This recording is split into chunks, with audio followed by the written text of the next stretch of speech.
Will AI replace the CEO? AI. The AI summit in Paris. Artificial intelligence.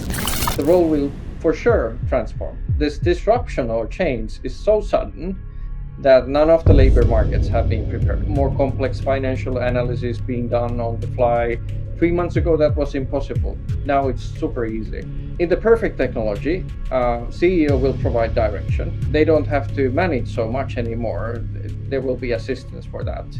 The humans will be executing most of the work, and then there will be agents working with humans side by side. Welcome to this expedition, Kristian Luoma. He, as a co-founder of the company called In Parallel, with the help of artificial intelligence, you have created kind of assistants that can call 500 people in a very short time period, asking them the same questions, listening to their answers, consolidating opinions. We can execute 100 interviews in less time than it takes to boil an egg. That's amazing. It might be the end of the purely formal manager. I think really the shift from management tasks to the leadership tasks is, and I think that's a welcome change. What it means to me is that the repetitive tasks, the processing of information, making another report, converting a report to another report, those things will be automated. What does it mean? Inspiring the teams, sparking that flame. You really need people that like to be leaders in a way that they inspire others, that they communicate, that they motivate, and so on. It's not about technology, it's about...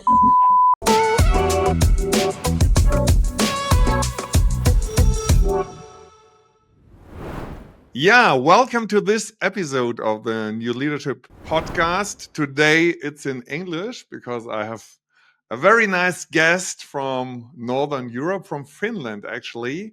And he's a strategic visionary at the intersection of artificial intelligence, innovation, and corporate strategy. And with over 30 patents to his name and extensive leadership experience across 3 companies, he's reshaping the way organizations execute strategy. Yeah, we met each other some month ago, thinking about the future of work, the future of management in times of artificial intelligence. And he, as a co-founder of the company called In Parallel, is dedicated to the mission to unlock the transformative power of generative AI for business leaders worldwide. So welcome to this expedition, Kristian Luoma. Thank you. Nice so to have much. you here. Thank you so much, Sebastian. I'm really excited to be here. I've listened to a few episodes, and even though my German is not that great, I'm sure we will have an inspiring conversation. Yeah, we already had some very inspiring conversations, actually, about what it really means, all the technological developments that we see right now, the developments in the business world. And actually, this episode will have the title, Will AI Replace the CEO? Yeah, just to think a little bit further. But before we go into this topic and really try to understand what may be scenarios, how to strategically guide companies in the future and execute strategies, I have some short questions just to get a little bit better. Let's do it. So what brings you the most joy when you are not working, or other times when you are not working, Kristian? Well, nowadays in startup, you have to work a lot, and we certainly do. So there's not a lot of free time, but in my free time, I do enjoy walks around the city, the islands. Helsinki is a beautiful place during the summer. Not so much during the winter, but we have 2 rescue dogs that we like to take out for small hikes. And in winter, do you do sauna then? Because there is this stereotype that every guy from Finland goes to the sauna. Absolutely. I mean, you do sauna more. There's more saunas than there are people in Finland. Let's start with that. Okay. So absolutely, everybody does sauna. Religiously, I do. When I was living in Switzerland, that was the thing that I missed most, and I do admit that I had to take trips to Germany for different sort of like spas or hotels where they had sauna facilities just to get my fix. But the saunas in Finland are different. They are a great place for relaxation and probably the secret why we are the happiest nation in the world. Are they actually, because this is really kind of an expert question, are they like so hot, like 90 degrees centigrade, or are they a little bit cooler that you have more time to stay there and have a conversation? So what is the best temperature for a Well, sauna in Finland? the best temperature is around 80, 90. But like here's Okay. the problem. Hmm. Here's the problem in the saunas in Central Europe. Every single one of them where I have gone doesn't have the air ventilation that we have in the saunas in Finland, where you have 80, 90. And that makes all the difference. When the air is flowing, Then if it you doesn't actually, take your breath away. no, Ah, no. okay. So That's a it's, very good hint, yeah, an yeah, expert it's not hint. about the sauna or the stove. It's about Mhm, the air.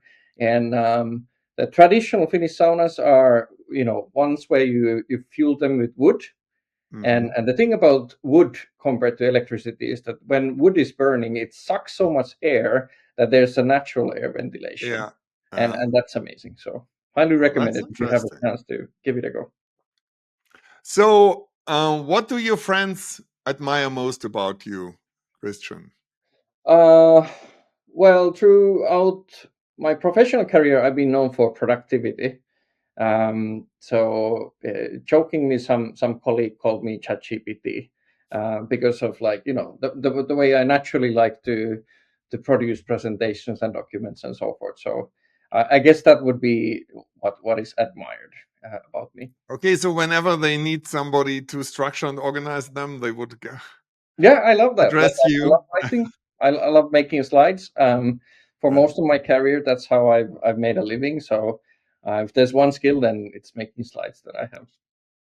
and what might they occasionally complain about when they think about you?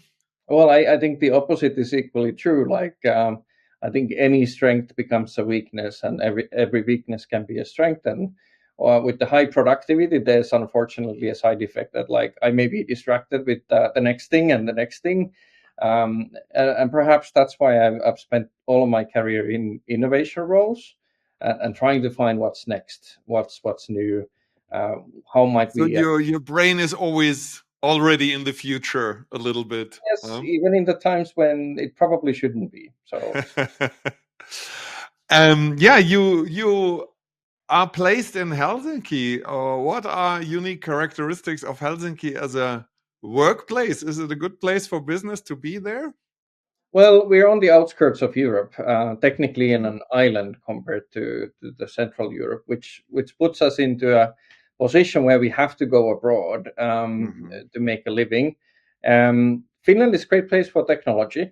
For the years and years, startup ecosystem through Slush and other events has shown that like we have some great talent that comes out. The working culture is very different from other places that I've enjoyed. So it's very flat. Nobody, VPs and interns, they're on the same level. There's no mhm, hierarchy when you approach people. People take their work life balance very seriously. mhm, People work hard, but like they also get away from the city and go to their cabins, and trust is there. mhm. Micromanagement is very rare, and autonomy is sort of like the prevailing pattern for leading people. So I think there's a lot to learn from and a lot to like. Obviously, our market is tiny, so that's a hindrance for any kind of business in a way. But this also, as you said, leads to the fact that you're very open-minded and internationally oriented in what you do potentially. Absolutely, Uh, absolutely. The Finnish-speaking market is minuscule, so uh, everybody by definition from the school onwards is geared towards looking out, and I think that's going to be an opportunity going forward. Yeah, now, I mean, we had some very analog things like sauna, but now let's go to the more like digital things like artificial intelligence. and yeah, try to figure out what was the journey that brought you to become a co-founder of In Parallel. So when did your fascination with data and information technology start? What were the major milestones that brought you to where you are right now? Well, I started my career as a web software developer 23 years ago. And funnily enough, I was working for a strategy consultancy at the time, but like I was just doing online development there. That led me into a career path where I joined Nokia. I spent a lot of time there trying to create innovations, and innovations we did. And then went on a career path from product manager to innovation leader, and from an innovation leader position, I found myself in a scale up in Switzerland, which went from 40 people to 1,300 people in a matter of 18 months. And I was running the strategy. I was doing corporate development, and during those times, it became evident that there has to be a better way for helping people align. So having the sort of career path towards strategy and creating of something new while being grounded on the technology obviously meant that I had to find a way to combine the two. So that's basically what led me into to thinking with my co-founder who came from Facebook, that what are the ways that technology can help strategy offices, leadership teams, CEOs to succeed better in strategy execution. I mean, when was the moment when you first realized that artificial intelligence really will or might fundamentally reshape the way of working? That's a great question. About 10 years ago, in my role as an innovation leader for the biggest bank in Finland, I was called up to give a talk about what is the future like. Like that was typically a part of my job, and we had just crafted a sort of like a tool which we call perfect technology. Mm-hmm. And with the tool of perfect technology, you're bound to think through what are the different capability and technological evolutions that we will have to go through to improve our value creation or value flows that we're doing with the customers. And one thing came to really clear to me that artificial intelligence was going to be the number one technology that will drive customer engagement, it will drive data processing, it will drive workflow management in enterprise setting. And it was the secret and the key for essentially creating products that are hyper personalized, products that are understanding of the context. And it simply started to feel like that'll be the end game. Like So once we what was it when Alexa or Siri already were there, or? Yeah, I think slightly before Siri, Uh-huh. I realized that there is a real chance, like the sort of like the plan for artificial intelligence or machine learning, as it was mostly called back then, was to solve problems. And for me, always the journey in computer science or technology or sort of like software development has been one of, if you have the right questions, you will find the right answers. Mhm. And that consequently has been the paradigm with prompting and ChatGPT and the recent technological evolution. So it always was about the questions, and artificial intelligence always was the ultimate answer. And I mean, you filed over 30 patents. What kind of innovation are we talking about here? Some are really embarrassing. I do have to admit that vast majority of those patents were done when I was starting my career at Nokia. Uh-huh. They had a great culture for creating and filing patents. So a lot of them relate to mobile communications, privacy, social networks, mobile search, and applications of discovering content.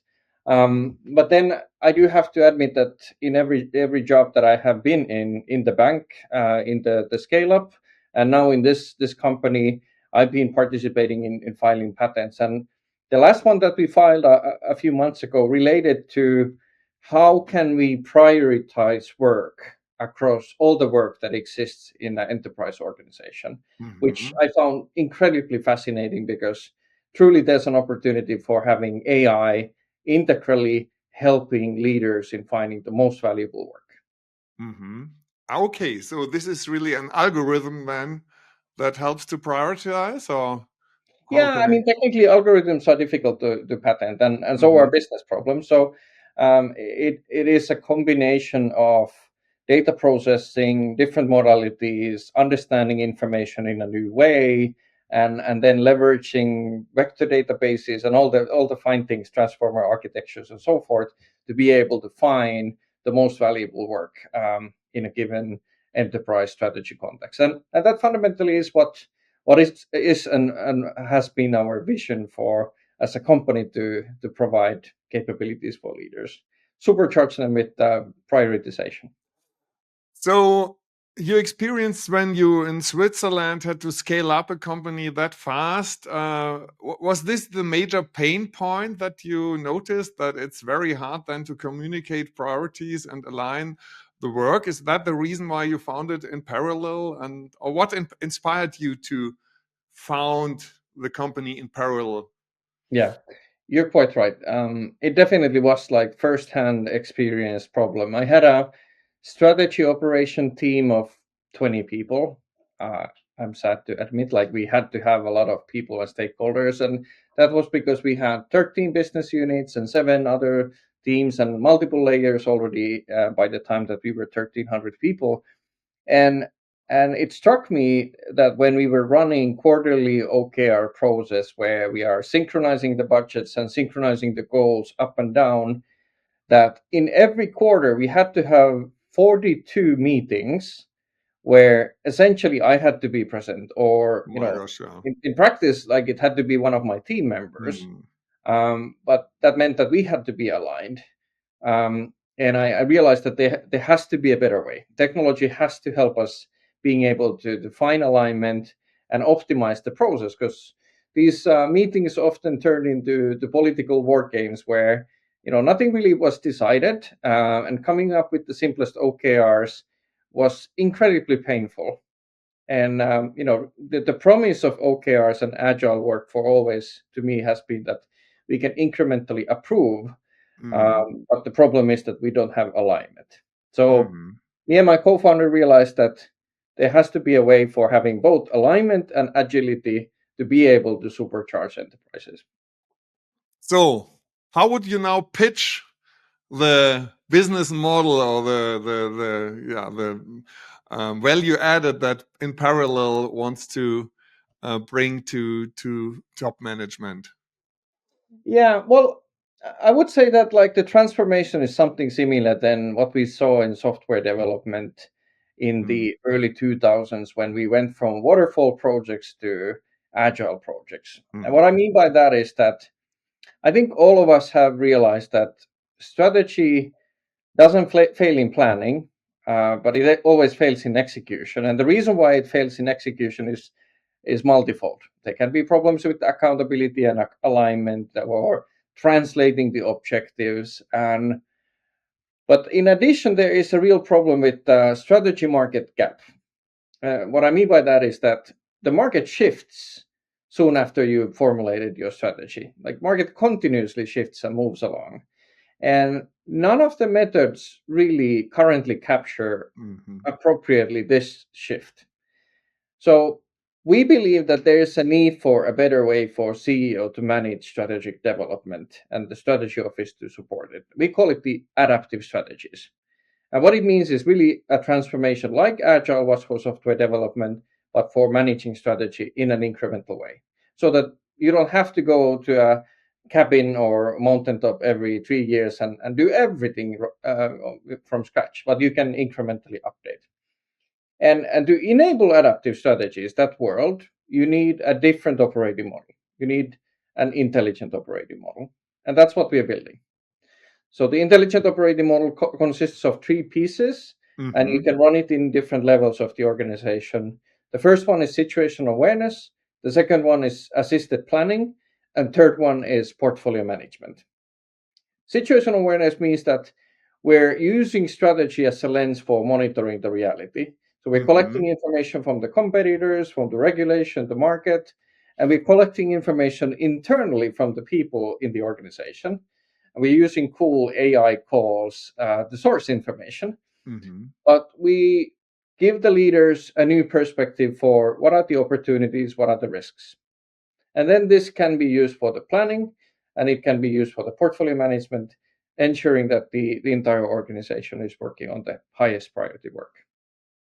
So that's interesting because, as you said, I mean, still many companies have this 5-year strategy processes now, where every 5 years they put a lot of effort in SWOT analysis and market analysis, and then they try to predict and anticipate what will happen within the next 5 years. And I mean, when we look back 5 years from now, I mean, this was when COVID just started. We quickly understand that it's more or less impossible in these days to predict what will happen for the next 5 years. So you say it's much more important that a company has a strategic operating model where they know what are the success levels that we have, what are the KPIs we have to monitor, what are the things we have to be aware of, and then really in iterations draws conclusion from that and sets strategic priorities.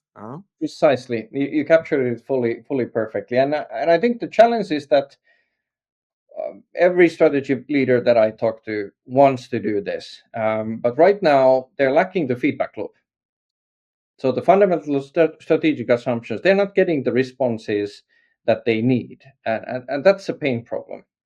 For example, with one sort of customer that we worked on recently, we helped to get started with the situational awareness, and we did these 30 calls with different salespeople around the globe, and within 1 week we basically discovered differences and learnings about the core fundamental assumptions. Obviously, the organization had that information all along, but the strategy as a function didn't have access to that information, and that's fundamentally one of those capabilities that we are using generative AI able to provide for the leadership. I mean, I remember this is what I really liked very much in our previous talks, to understand. I mean, you just said like 45 meetings just to align objectives and key results per quarter.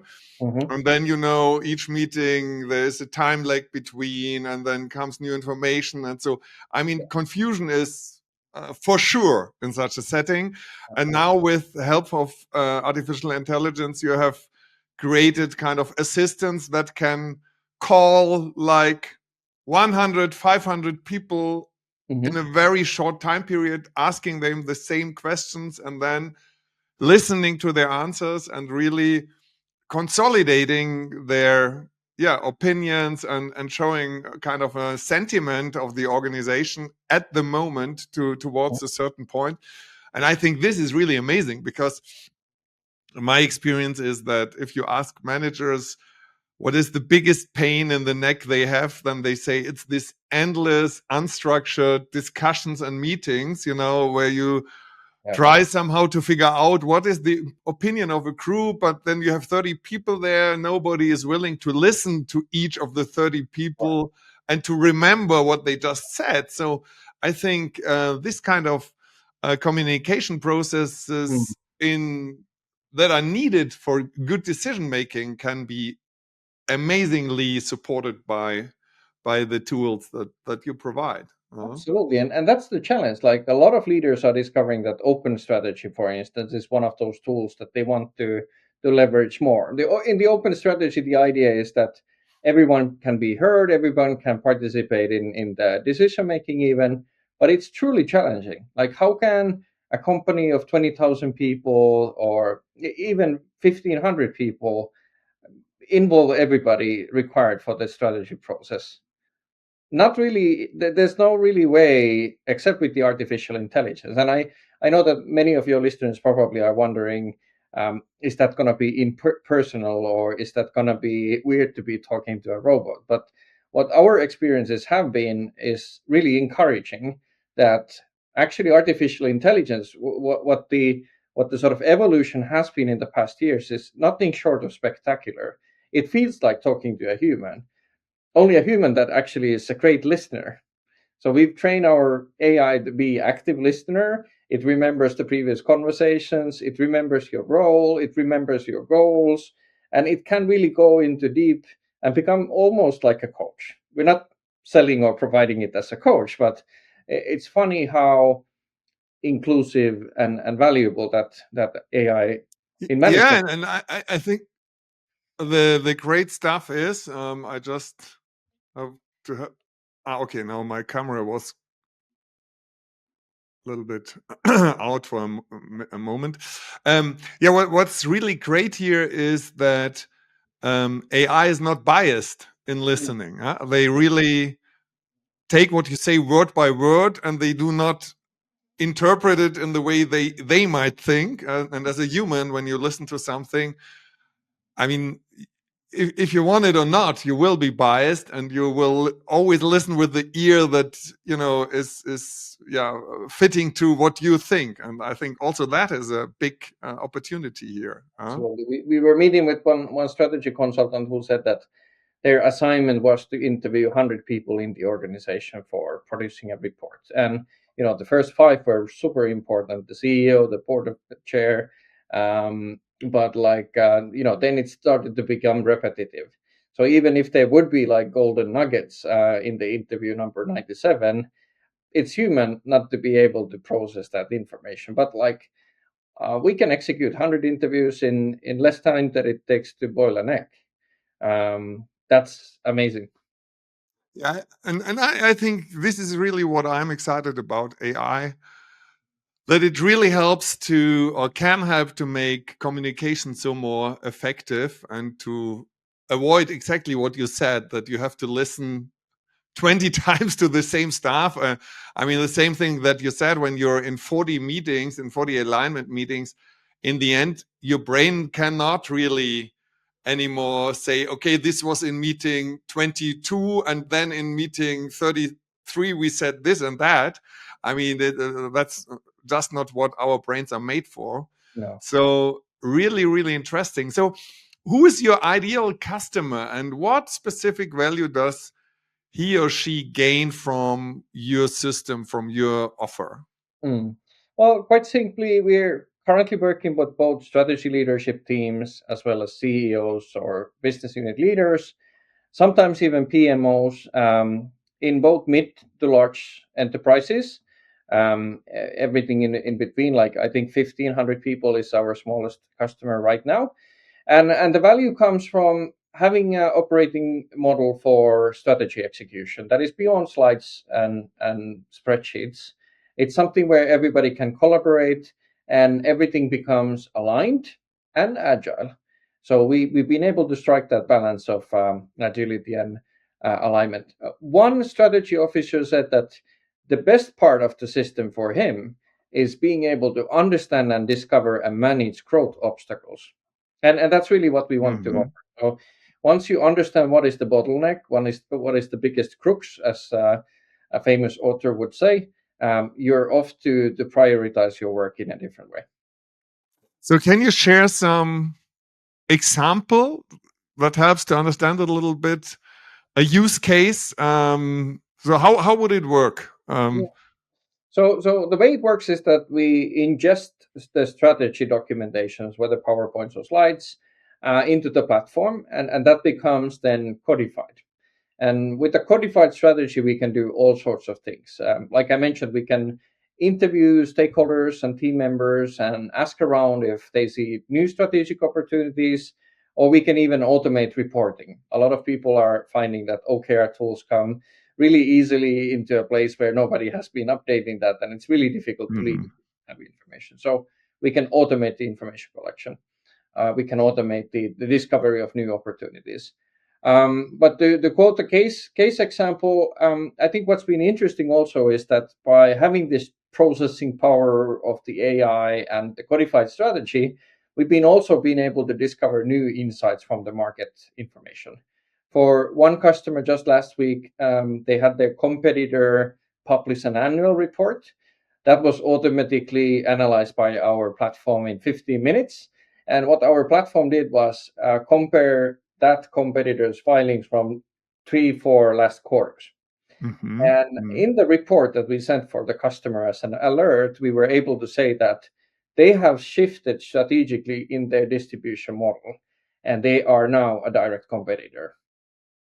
That's pretty spectacular. Yeah, wow, that's really interesting. So you can immediately I mean, I think what is really the challenge is that you need a written document of your strategy. The strategy has to be formalized. But then when you have that already in your system, then you can kind of immediately match information from competitors from the markets to your strategic levers and to really understand how they act compared to you. So then it becomes a really dynamic model. Did I get that right? Exactly. Precisely. So, I see it like two sides of the coin, and that's, by the way, why we named the company In Parallel. Oftentimes in the past, the strategy is done first, and then you do execution in sequence. And our vision is that strategy and execution live in parallel. You do both at the same time, and therefore, the analysis of external information and internal information of the progress gives you that view. It gives you insights both for the theory of what are we supposed to do to be competitive, and the obstacles. Are we doing it, and is it happening? And I think it's pretty unique. We've not seen really other competitors or providers for such a system. Often, market intelligence sits in one bucket, and strategy execution another. Um, I'm not saying that doesn't enable companies to react to the changes in the marketplace, but I do believe that the pace of change is increasing, and we need a better way. Yeah, I mean, that's how I understand it, that you can very much speed up this kind of alignment processes, where you would have the need for months of meetings and schedule meetings and stuff like this, and then understanding information. So your aim is that you have that all on one platform, Yes. real time, more or less, and then you Yes. can always work on the same kind of source of truth also regarding this kind of information. So alignment and agility, and alignment, I think it's clear. Like when everybody is working on similar system, a digital platform, then we're automatically aligned. But like you make a great point, like you should do your strategy again if it's no longer working, and that's what we're highlighting with these growth obstacles. So But you don't say, okay, let's wait 3 years until we change our strategy, because then the next 5-year strategy process is starting. You say, let's change it now, because now it's important, huh? Exactly. I think companies in the future, if they have to change the strategy based on the calendar saying so, they have bigger problems.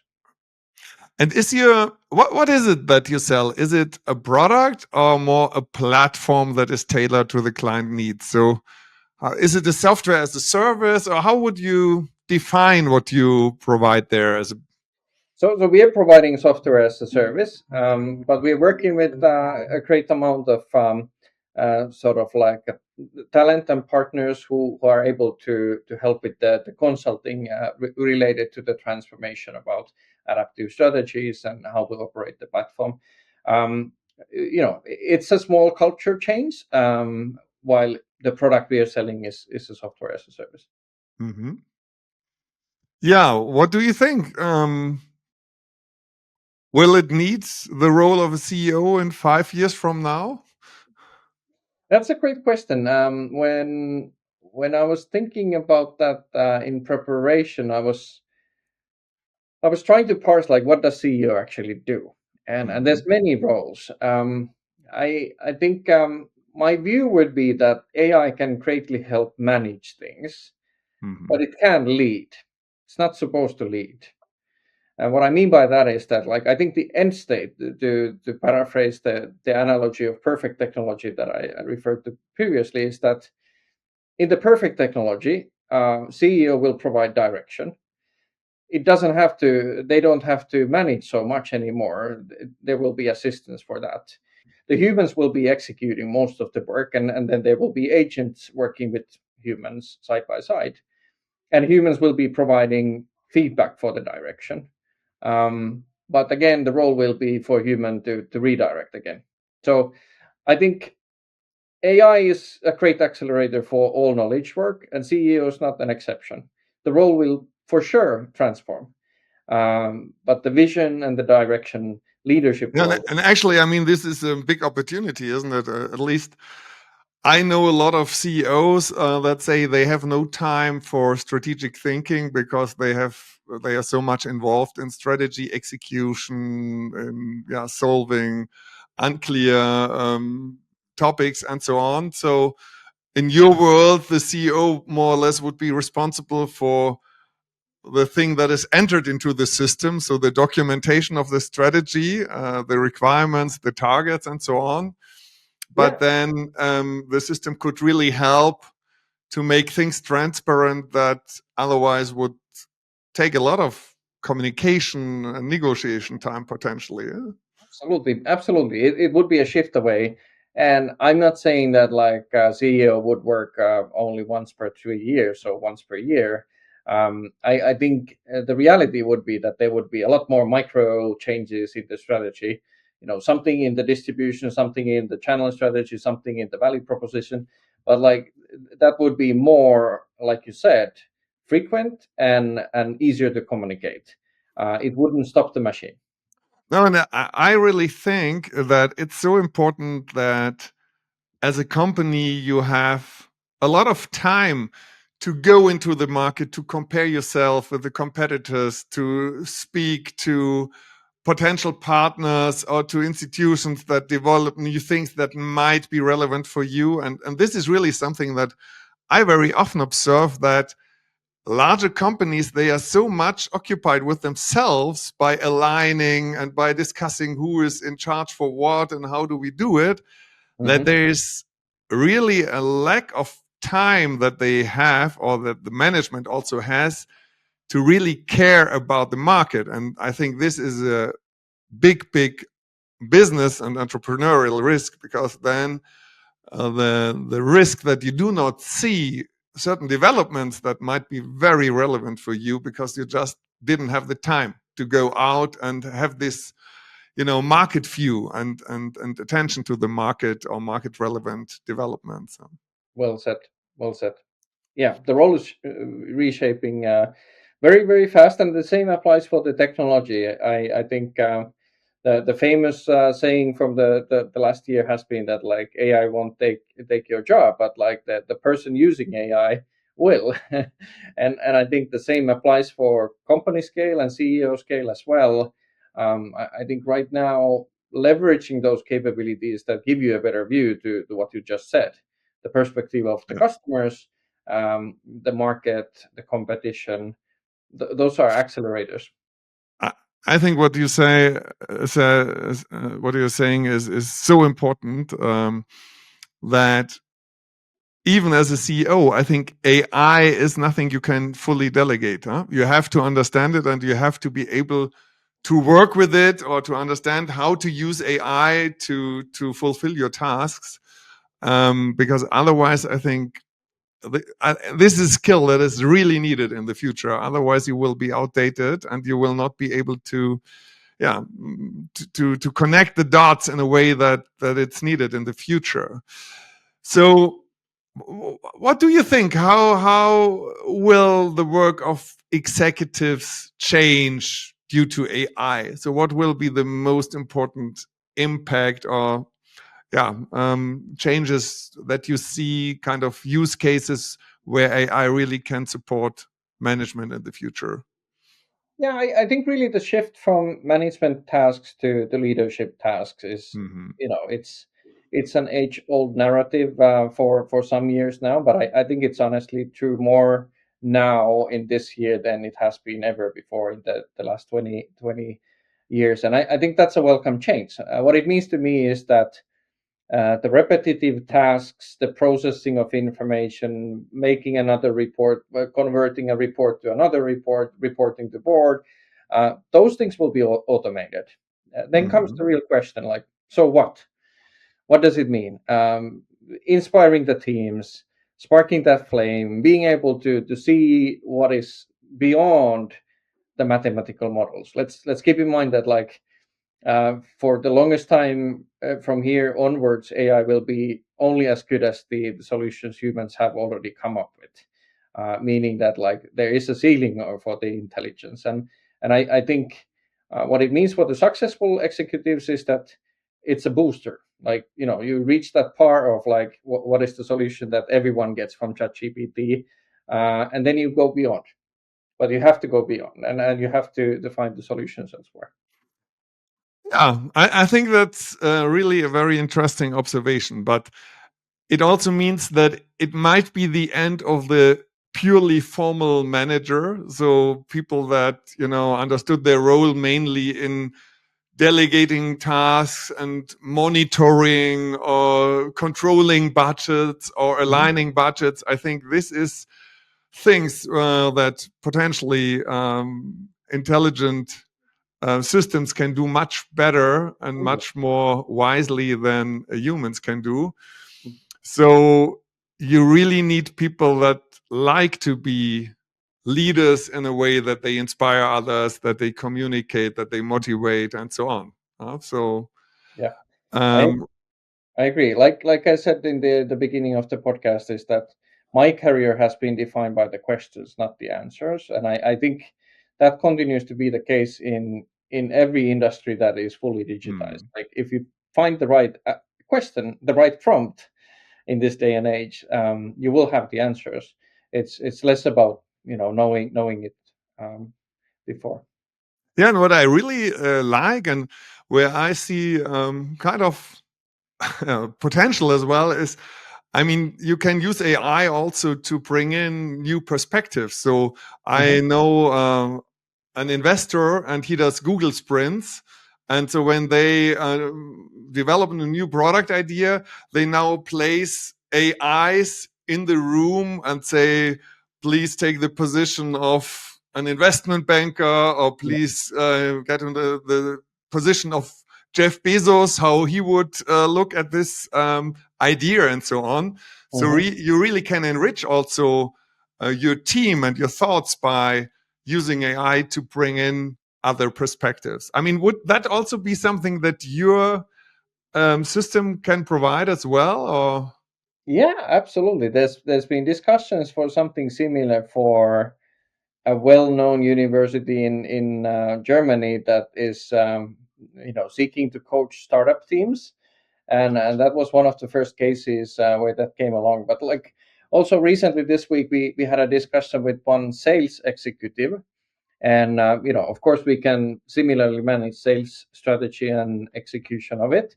But what the CRO was looking for is being able to also coach, because AI can provide that information of what are the collective learnings of all the humans working in the same job. What were the best practices? What worked for this problem? That's typically where AI and internet will take us. It'll give us the collective best answers, and certainly it will be a like I said, a boost for the sort of like average performance, being near the top performer. So what is your personal vision of the future of work? Well, like you mentioned, I also share the idea of liquid organizations, that a great gentleman from Denmark coined. The organizations will be less structured than they are now. We will definitely have colleagues that come from the other sort of like species, namely AI. AI is becoming a species that you work with. So that'll be much more day to day. It won't feel like you're working with robots, but somebody will be doing the job that maybe intern would do today or analyst would do today, and you will get to use that work product onward. So it'll be a blend of that, and the challenge and the opportunity will be that much smaller teams will be able to achieve much greater jobs, or work. A lot of famous authors in the Silicon Valley have been forecasting already that this is the decade that we will see a single person $1 billion companies in Yeah, valuation. and I think there are examples where teams of 20 people now really created companies with 100 million turnover. So this is really amazing, isn't it? That is the direction. So that obviously will be a huge shift in the roles. Somebody was forecasting that there will be a lot more senior jobs obviously required, like people who can ask smarter questions. But it will be a transformation for the workforce for sure.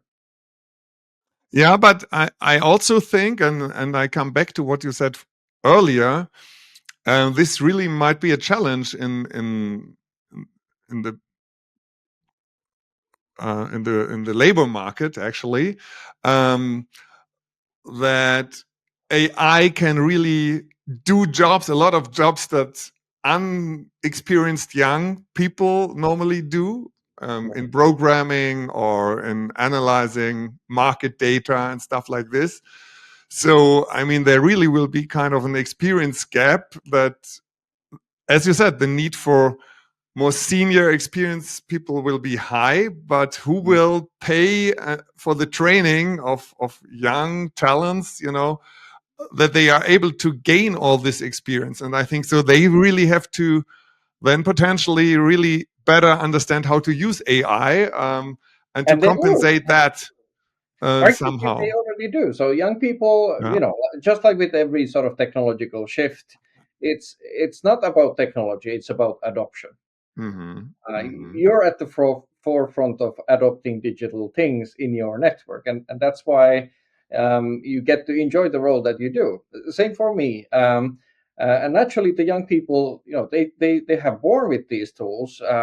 So it's the friction for them to utilize the tools is less. But rightly to your point, what you said, they will have to perhaps be trained by AI to learn the skills and experience required for mastering the jobs. Obviously, not all of the things can be learned by an AI mentor, but like eventually we will get there. And yeah, I think in the end everything will be fine. But this disruption or change is so sudden that none of the labor markets have been prepared. Eventually, we will find other jobs, but We will create new jobs exactly. for sure. But I think what I think is also interesting, I think it demands a different type of learning, doesn't it? It demands more curiosity and, the willingness to really experiment and try out things. Yes. And if you say, okay, I now first need to make 100 Coursera courses to really fully understand AI, you still will not be successful, because it's just more about the adoption, what you said. And I think this is really also the biggest shift in mindset that might be demanded also for executives, that they are really willing to think an organization in the way that you just described it, that AI will just be part of the value creation. It will be kind of a colleague, and it will be fully kind of integrated in the organizational setup and in the process setup in the future. Yes, absolutely. Agree. So, yeah, I now understand that in parallel, more or less in the future, we'll empower the CEO and will sit in the board as well as an artificial intelligence that brings over the market intelligence and show the key strategic levers. Where do you see the limits of AI in the future? I hope that we will find a way to sort of have reasonable limits between the humans and AI, so that we don't give AI too much power. Not to get into the depths of the Terminator movies or the other grim forecasts for the future, but like I think humans need to remain in power. The usage of AI needs to be sort of reasonable and according to the regulation, but also compliance and governance. That's something we've been investing quite a lot and are one of the first companies in the world to be ISO 42001 certified. So that's one view, like how do you constrain the beast? But looking at the upside of like what can be achieved with the AI, I think it's going to be directly proportional to the usage of it. I think a lot of us have experienced that this is going to be one of those technological moments where you have to give to get. So if you want to refine your thinking, you have to share your thinking, and only then it can be refined. And this is to say that I see relatively little sort of ceiling if organizations are able to construct their decision making in a way where AI can enhance it with agents continuously, sort of measuring every decision like we're helping our customers do. The AI can be a superpower that can support you real time, much more extent than human leadership or management can support. But what you said, I think it's very important how you lead the people through this transformation, and that you really create these spaces where they very openly can talk about their experiences, perhaps also their fears, working with AI. I think honesty is very important there, because you can observe now this kind of shadow AI where people use AI but they don't tell about, and they just use it for themselves. They don't dare to make it public, and I think this is a big lack of potential if you do not just share with everybody what you tried out, what your experience was.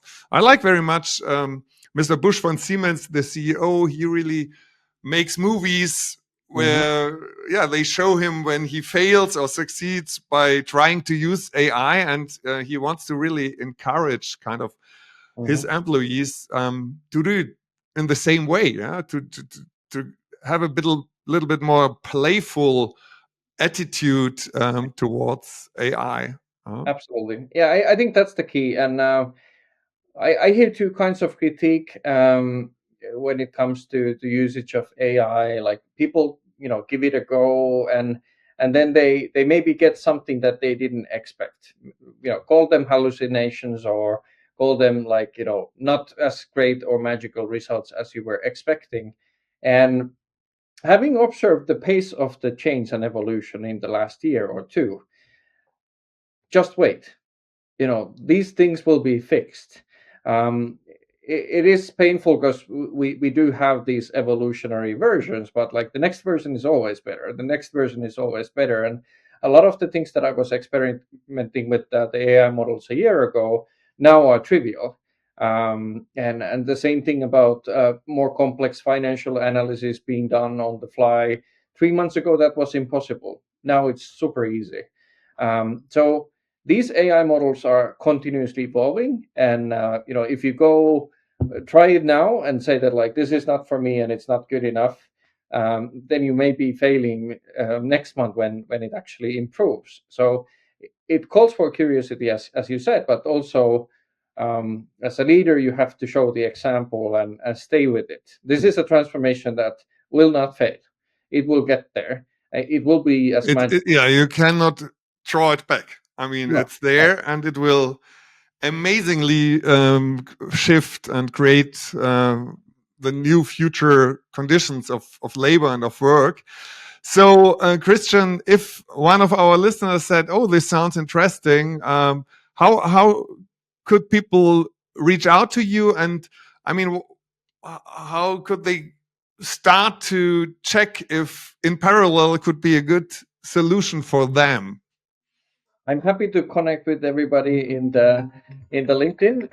So you will find me with my name, Kristian Luoma. In case you want to reach out directly via email, it's Kristian with a K at in-parallel.com. Perfect. And then you could show them some use cases, or even potentially set up kind of a little pilot, or what? How do you normally start working with a company together? Exactly. So we often start with the pilot. We can also provide a test platform where you can see your competitors being analyzed, as well as perhaps we can arrange 100 interviews and see what your employees think about your strategic assumptions, and that'll give you a lot already to adjust the course and carry on. So, Kristian, thank you very much for this bold view into the future. It really made fun talking to you. And yeah, I think it's a very, very interesting place where you and in parallel are acting in the business, really changing the way strategy is done and executed. So what is your next big thing that you are facing? Well, I think this is as exciting as it gets. I've been a part of when mobile was transforming internet services. I had a small role to play, and when mobile was transforming banking services, I got to enjoy that. But like nothing in my career has been bigger than this. So I see that like for the next 10 years at least, we'll be enjoying how strategy as a discipline is shaping out to be AI native, and that's what I'm focused on. Thank you very much Thank you and so good much. luck. Thank you.